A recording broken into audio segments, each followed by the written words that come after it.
Assalamualaikum and very good morning to our lovely lecturer Dr. Yusiza and fellow friends. Today we would like to present about the case study that related to chapter performance evaluation. The case study is about Rang and Yang at Luskar and Carter Cleaning Company. Assalamualaikum dan selamat pagi. Nama saya Nur Aisyah Zwani binti Abdul Rashid. Nombor kad matrik S55216. Berdasarkan kes tadi berikut, adakah force distribution method mempunyai merit? Jawapannya adalah ya. Force distribution method merupakan sebahagian daripada performance appraisal system dan ia diperkenalkan oleh CEO General Electric Jack Welch pada tahun 1980. Dan metod ini memerlukan pengurus untuk menilai rating pekerja. Merit yang pertama, ianya dapat meningkatkan produktiviti. Okey, sekiranya pekerja itu takut mereka akan diturunkan rating, mereka akan berusaha untuk bekerja dengan lebih bersungguh-sungguh supaya dapat mengekalkan rating yang sedia ada ataupun dapat meningkatkan rating. Okey, rating ini dapat dikelaskan kepada beberapa kategori. Kategori yang pertama adalah 10% berada tahap yang cemerlang, 40% pada tahap sederhana, 40% pada tahap yang baik dan 10% pada tahap yang paling bawah iaitu tahap yang paling buruk. Dan sekiranya pekerja dikelaskan kepada 10% pada tahap yang buruk, mereka akan diberhentikan kerja kerana tidak dapat menempati kriteria yang diperlukan oleh syarikat. Okay, menurut Gilmack mempersoalkan kenapa mereka perlu bertolak ansur kepada pekerja yang berprestasi rendah sedangkan ianya merugikan syarikat kerana syarikat perlu membayar gaji sedangkan mereka tidak dapat melakukan kerja dengan baik. Yang kedua adalah dapat mengenal pasti pekerja. Setelah penilaian dibuat, pengurus dapat mengenal pasti sama ada pekerja tersebut perlu diberikan perhatian atau perlu dibantu untuk mengembangkan lagi kemahiran mereka. Metod ini membantu pengurus untuk mengekalkan pekerja yang berada di prestasi yang tinggi dan dapat menyingkirkan pekerja yang berada di prestasi yang paling rendah. Dalam Luskar Company, Gilmack telah menghantar memo kepada pengurus supaya menilai melalui 20% role model, 70% yang menepati kriteria dan 10% yang berada di ranting rendah. Penilai perlu membuat keputusan sama ada pekerja tersebut perlu dikekalkan atau perlu disingkirkan. Yang ketiga, menggalakkan persaingan. Persaingan yang sihat di tempat kerja. Pekerja perlu bersaing secara sihat di tempat kerja supaya dapat meningkatkan lagi prestasi kerja masing-masing. Dalam Luskar Company, Gilmack mendapati bahawa designer dan juga engineer masih berpuas hati dengan cara yang lama. Mereka masih mengekalkan kaedah yang lama. Mereka sepatutnya membuat kereta yang lebih kreatif, mereka cipta yang lebih unik dan juga membuat kereta yang mempunyai banyak ciri yang khas. Pengurus juga perlu memberi komen, membuat perbandingan dan juga membuat penilaian terhadap kerja yang telah dilakukan supaya ianya dapat memberi panduan kepada pekerja yang lain pada masa akan datang. Yang keempat adalah keputusan personal yang rasional. Setiap keputusan yang dilakukan oleh pengurus adalah tetap dan tidak dapat dipersoalkan oleh mana-mana pihak. Ini kerana keputusan yang dilakukan adalah berdasarkan penilaian rating yang telah dibuat. Sekiranya berlaku ada pekerja yang perlu diberhentikan kerja, ini kerana pekerja tersebut telah dinilai dengan rating yang rendah. Dan dalam Luskar Company, sekiranya berlaku pengurus memberhentikan seseorang pekerja, ini adalah kerana penilaian rating pekerja tersebut adalah di bawah 10% yang buruk, di mana pekerja tersebut tidak menepati kriteria yang diperlukan oleh syarikat. Oleh itu, pekerja tersebut perlu diberhentikan kerana ianya akan merugikan syarikat kerana menyokong pekerja yang tidak dapat melakukan kerja dengan baik. Yang kelima adalah pembahagian kerja. Pekerja akan dibahagikan kepada kumpulan yang telah dikhususkan. Menurut Veronica Temilawa, force distribution method pembahagian kumpulan adalah lebih mudah dan cepat. Ini kerana syarikat dapat menyasarkan beberapa program kepada kumpulan yang tertentu, program yang sesuai kepada kumpulan yang tertentu. Dalam Lux Car Company, Guillemard sepatutnya perlu memberikan pekerja yang sesuai mengikut kelayakan dan bidang yang sesuai kepada pekerja, supaya mereka lebih fokus dalam melaksanakan sesuatu tugasan atau melaksanakan kerja mereka. Dan sekiranya mereka diberikan kerja yang tidak sesuai dengan kelayakan mereka, pekerja mungkin akan berasa terbeban kerana mereka perlu mengambil masa untuk belajar benda yang baru dan perlu berjumpa dengan orang yang lebih pakar. Jadi ianya akan menyebabkan pekerja menjadi stres dan mengganggu prestasi pekerja. Yang keenam adalah adil. Kaedah force distribution method ini dapat membantu pengurus untuk membuat keputusan yang lebih adil, dan ianya juga dapat menguntungkan pekerja kerana rating yang dilakukan adalah mengikut standard antarabangsa dan ianya tidak berat sebelah. Menurut kajian yang dilakukan oleh Daniel Dorr dan juga Yuval Elevisi, setiap proses pembuatan keputusan yang dilakukan oleh organisasi ada kalanya dan kadang-kadangnya tidak adil, kadangnya berat sebelah dan keputusannya tidak seimbang antara pekerja dan juga organisasi. Dalam Lux Car Company, pengurus seharusnya membuat keputusan yang adil dan tidak menyokong mana-mana pekerja yang telah dinilai dengan prestasi yang rendah, kerana pekerja tersebut seharusnya disingkirkan atau dipecat dan mengekalkan pekerja yang berprestasi tinggi. Ini dapat mengelakkan penindasan kepada pekerja dan ini lebih adil kepada pekerja. Assalamualaikum dan selamat pagi. Saya ucapkan kepada Dr. Yusliza dan juga rakan-rakan. Okey, nama saya ialah Nur Nadira binti Muhammad Nasharuddin dan nombor matrik saya ialah S55297. Okey, pada hari ini saya akan menjawab soalan yang berbunyi evaluate the other performance appraisal method mentioned in this case. Which will you recommend for Lux Car? Terdapat 5 jenis-jenis appraisal method yang disebut di dalam kes Lux Car ni, iaitu yang pertamanya ialah method behaviorally anchored rating scale. Behaviorally ataupun dikenali sebagai teknik BARS. Okey, teknik BARS ni ialah teknik yang tertua dan sering digunakan di dalam company-company yang besar untuk menguji prestasi para pekerja mereka. Okey, teknik BARS ni adalah skala yang digunakan untuk menilai prestasi pekerja, iaitu dengan mekanisme penilaian yang bertujuan untuk menggabungkan manfaat naratif, insiden kritikal dan penilaian yang dikuantifikasikan dengan susunan skala yang tentu mengenai prestasi yang baik, memuaskan sehinggalah kepada prestasi yang tidak memuaskan. Okey, kelebihan menggunakan kaedah BARS ini ialah ianya mudah digunakan dan juga ianya mudah difahami untuk pekerja-pekerja dan juga setiap kelas mempunyai contoh naratif secara lebih terperinci. Okey, kelemahan untuk BARS ini ialah walaupun BARS ni sering digunakan di dalam company yang besar-besar, tapi dia juga tak lari daripada kelemahan yang tertentu, iaitu ianya memerlukan kos yang sangat tinggi dan jangka masa yang panjang untuk menilai prestasi pekerja. Okey, kaedah yang kedua yang disebut di dalam kes ini ialah alternation ranking method, iaitu pendekatan yang menjadikan pengurus meletakkan setiap individu di dalam kumpulan yang dinilai pada hierarki prestasi.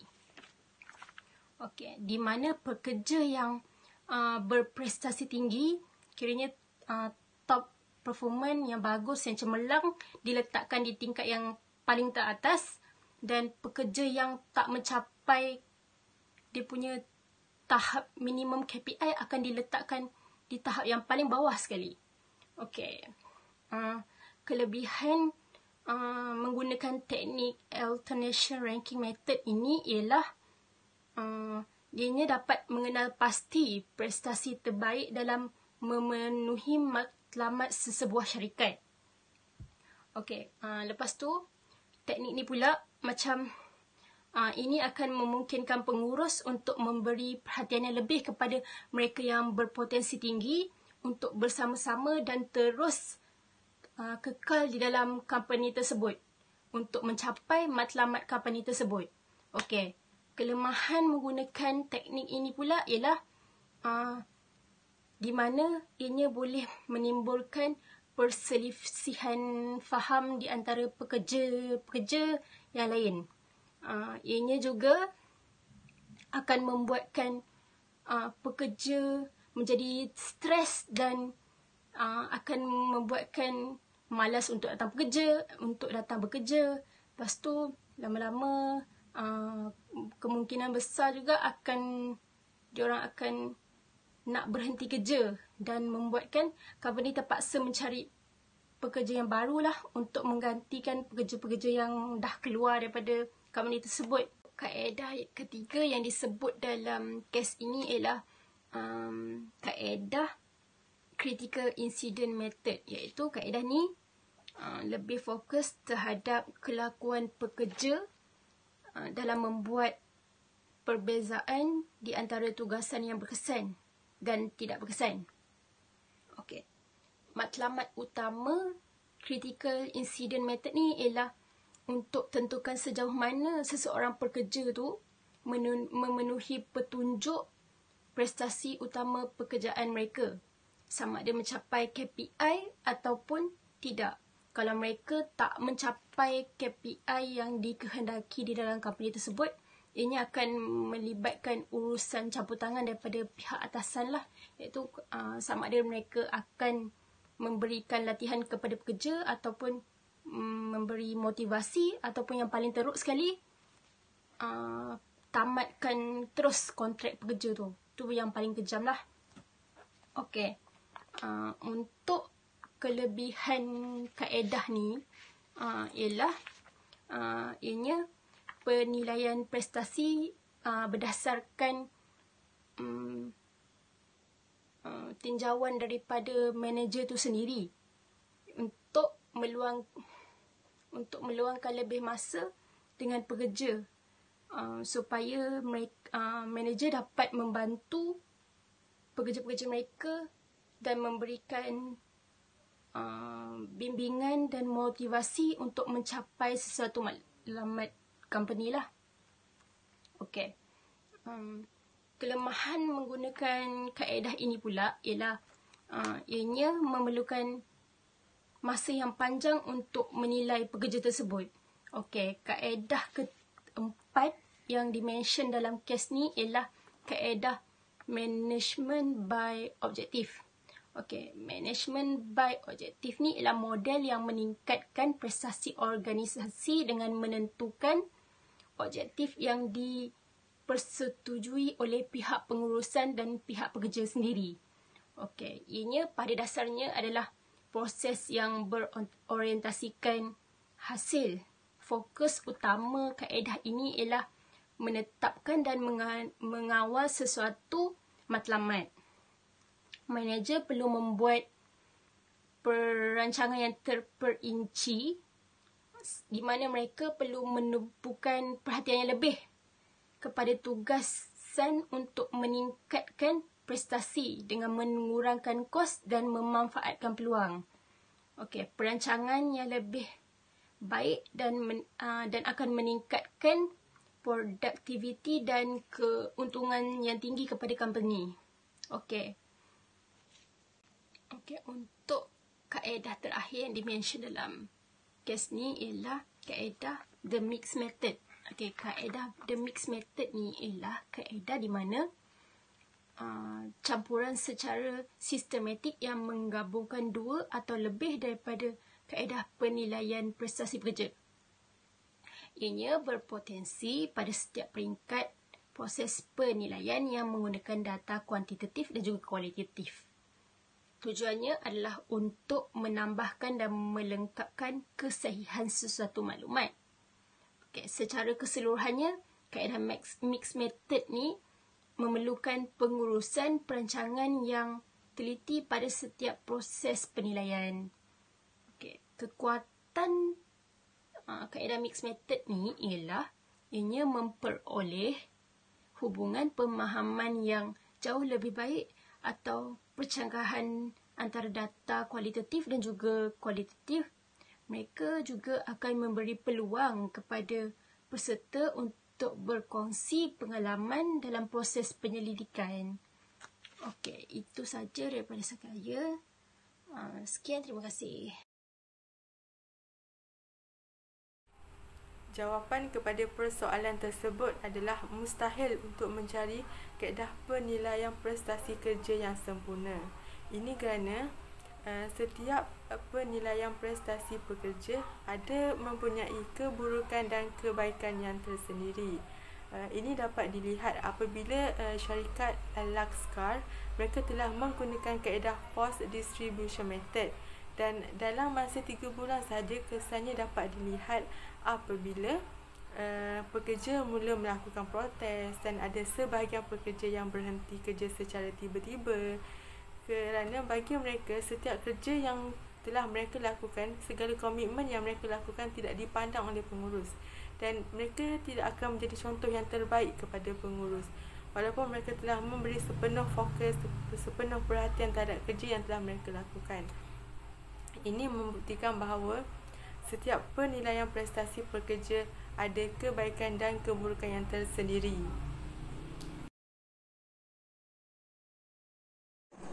Assalamualaikum Doktor and my fellow friends. My name is Nur Syahmina. My metric number is 56538. So today I would like to present about the question case study 920. The question is Jennifer right about the need to evaluate the workers formally? The managers, why or why not? The answer is yes, betul, kerana tidak kisah sama ada daripada manager sehingga orang bawahan, penilaian prestasi ini perlu dilakukan. Jennifer adalah betul kerana beranggapan penilaian secara formal perlu dilakukan dan mempunyai kriteria seperti kualiti, kuantiti, ketepatan waktu yang perlu kita nilai secara berkala walaupun pekerja ni dibayar gaji mengikut apa kerja yang dilakukan. Penilaian prestasi ini boleh dilakukan secara atas talian ataupun di dalam borang.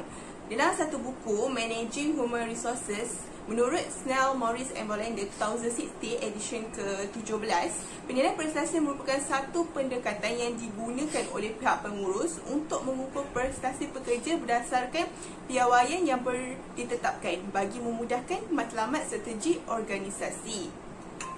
Sebenarnya penilaian formal yang dilakukan terdapat banyak kebaikan yang boleh didapati seperti penilaian secara adil dan seksama di antara pekerja, mewujudkan satu struktur organisasi, ganjaran serta mencapai persetujuan antara pekerja dan pengurus berhubung dengan pekerjaan dan ganjaran sesebuah firma. So, why Jennifer need to evaluate the workers formally? First is give feedback on performance, memberi maklum balas terhadap prestasi atau pencapaiannya. In the case study, sekiranya pekerja membuat kerja dengan baik, Jack akan memberikan maklum balas positif, iaitu pujian. Kalau kerja tidak betul, akan mendapat kritikan kepada Jack. Dan Jack ini tidak akan malu memberitahu manager tentang masalah yang kedai yang dihadapi, tetapi feedback yang diberi ini adalah secara tidak formal. Sepatutnya, pentingnya bahawa pengurus memberitahu pekerja bagaimana keadaan mereka, sebab pekerja ni dia perlu dan ingin tahu secara tersusun dan formal. Contohnya, how am I doing? Pekerja perlu tahu. Dalam satu kenyataan US Office of Personnel Management, without feedback, you are walking blind. At best, anda akan mencapai matlamat secara tak sengaja. Paling tanpa tujuan mulai kegelapan, tidak sampai ke destinasi. Feedback ini dia membuka jalan kepada pekerja untuk dapatkan maklumat tentang diri mereka, terutama sekali mengenai kekuatan dan kelemahan serta peluang terbuka. Yang kedua adalah untuk use for salary, promotion and retention decision. Digunakan untuk urusan gaji, kenaikan pangkat dan pengekalan. Semua pekerja harus membuat penilaian formal mengenai borang ataupun dalam atas talian. Lepas tu, menyimpan penilaian pekerja ni di dalam fail untuk kita memudahkan membuat rujukan semula. Jennifer seharusnya menghubungi Jack untuk membincangkan tahap rotasi bagaimana untuk diukur dan mempunyai borang untuk disimpan untuk rujukan pada masa hadapan. Penilaian prestasi ini dapat membentuk data yang sah bagi tujuan kenaikan gaji dan pangkat, selain membantu organisasi membuat keputusan berkaitan dengan pemberhentian dan amaran pekerja yang tak memuaskan. Jennifer seharusnya menggunakan sistem penilaian prestasi untuk menentukan bagaimana memberikan ganjaran kepada pekerja, sama ada dalam bentuk kenaikan gaji, upah ataupun bonus. Sebagai contoh, sistem penilaian prestasi ini dapat menentukan kenaikan gaji atau bonus untuk pengurus. Mereka yang menyelesaikan semua matlamat dalam tempoh penilaian, mereka akan mendapat kenaikan gaji. Pengurus yang cemerlang akan mendapat bonus. Itu contohnya. Yang ketiga adalah assess the training needs of your team. Maksudnya memberikan latihan yang diperlukan di dalam kumpulan tersebut. Jennifer need to give training to the employee untuk pekerja yang kurang produktif. Contohnya pekerja di kata cleaning company juga perlu mengetahui bagaimana cara untuk boosting sales and lowering cost for the company. Training ni dia sangat berguna untuk meningkatkan prestasi pekerja sekarang dan untuk masa depan.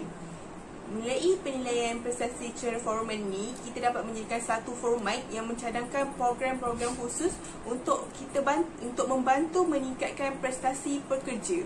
Data yang diperolehi daripada penilaian prestasi boleh menolong pengurus ini mengenal pasti terhadap kekuatan dan kelemahan pekerja.